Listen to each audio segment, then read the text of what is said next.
Good evening, I'm Kathy Bell. Thanks for joining us. Heading late edition news tonight, the standoff in the Persian Gulf. There are now fewer than 12 hours to go to the deadline set by the United States and other Gulf allies for Iraq to pull back missiles from the no-fly zone.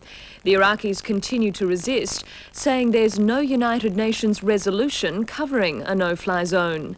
There's been some sign of movement, but no one's saying what.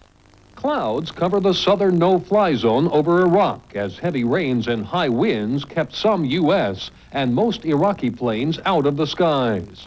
But still, U.S. intelligence was able to detect movement of a handful of Iraqi anti-aircraft missiles near the border of the southern no-fly zone. But the clouds may as well have been over the mind of Saddam Hussein because the Pentagon professes ignorance of what the Iraqis are up to. And we hope they will respond.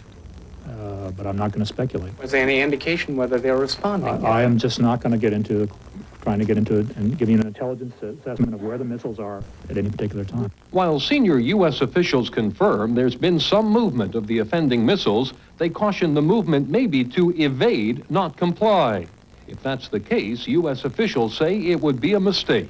There are always movements taking place. We monitor those movements, and we'll see at the end of the demarche period what performance we have seen on the part of the Iraqis. What's Saddam Hussein up to right now? Tell me. The Pentagon repeated the U.S. has the forces it needs to mount a quick airstrike against Saddam if it comes to that. Military sources say more than 100 Air Force and Allied planes are based in 4 locations in Saudi Arabia. And another 40 combat planes could be deployed from the carrier USS Kitty Hawk in the Persian Gulf. Care Australia has been forced to halt its relief efforts in northern Iraq following the killing of one of its workers. Another Australian was wounded when their vehicle was ambushed. Yesterday, the 2 Australians set out on what seemed a routine mission, solving a village dispute over kerosene supplies. On the road back to base, the mission went tragically wrong. Despite being clearly marked with UN and Care Australia flags, the men's vehicle was stopped, then riddled with gunfire. 45-year-old Stuart Cameron from Brisbane was shot and died instantly. His colleague, 43-year-old Joe Martinico from Melbourne, was hit 3 times but survived the attack. Mr Martinico is now in a satisfactory condition. Preparations are underway to evacuate him to Australia. The incident was Care Australia's first fatality.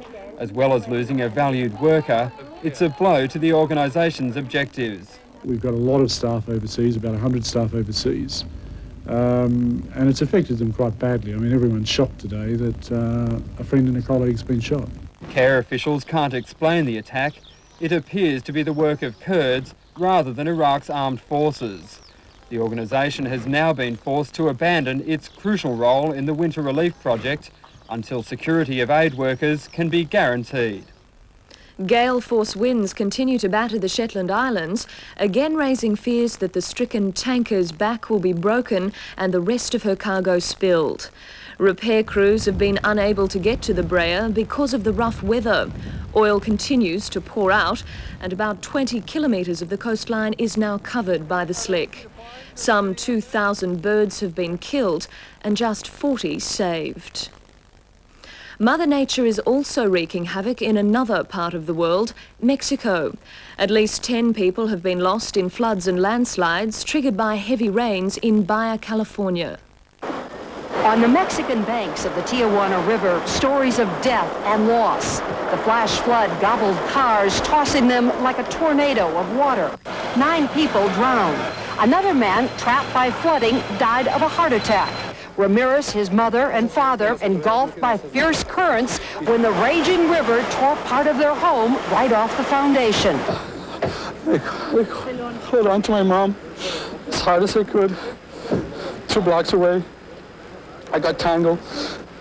I tried to reach her, but the current was so hard. I got tangled. I couldn't hold on to her.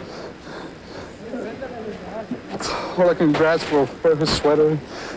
Then the current just swept her away. As they waited to find more dead, Tijuana's poor complained angrily about a local government they say has done nothing to protect them from flash floods now common. While city officials say the old drainage system is being repaired, others called for help from the outside. Several weeks after general elections, the Irish are about to get their new government. It's a reluctant but logical marriage between Fianna Fáil and Labour. Dick Spring has brought Labour out of the shadows of opposition to be the driving force in Irish politics. The party now has its largest say ever in how the country is governed. A 5-year plan for coalition, hammered out with Fianna Fáil, discussed by its MPs this evening. As I said, today is only the start. I mean, it's fine having it in a programme, but obviously we want partnership, we want goodwill to see that it's implemented at this stage. Mr. Spring was being careful on camera because the delegate conference of the whole party on Sunday still has to approve the deal. This afternoon, though, it got overwhelming approval from Fianna Fáil's MPs, although instinctively they hate coalition. So Albert Reynolds, the Fianna Fáil leader, will remain Prime Minister despite continuing allegations about his and his party's integrity, and return to office by Labour, a party which during the election campaign said it would have great difficulty working with him. Two former adversaries have been trying to repair broken bridges. Britain and Argentina agreed to put the Falklands issue to one side at talks in Buenos Aires so they could concentrate on other matters. The presidential lodge, President Menem's country home, was chosen for a relaxed session with Argentina's leader. It was smiles and handshakes all round as the Argentinians set about overcoming British reservations about their relationship. They found they were pushing at an open door. Their talks touched on the Falklands, but quickly moved on. Neither side wanted to get bogged down. The British found the Argentinian leader warm and polished, and when he emerged, he effectively admitted that talk of recovering the Falklands by the year 2000 was a dream, not a deadline. Never an armed conflict, never a military conflict, never again. The serious talking took place at the Foreign Ministry.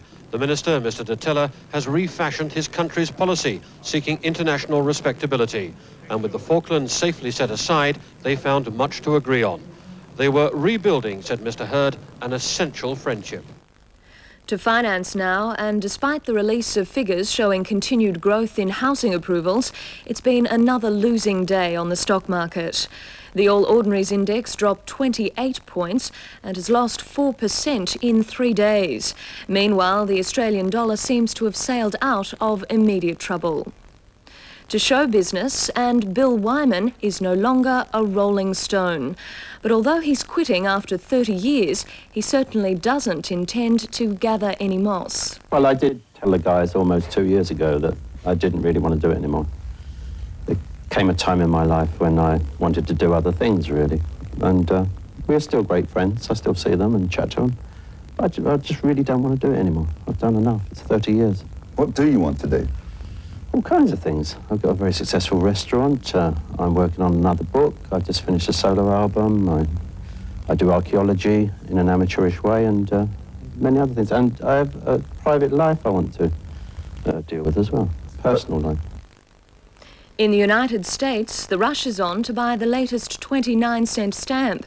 That's because it depicts the king. More than $500 million will be sold, the country's largest ever stamp release.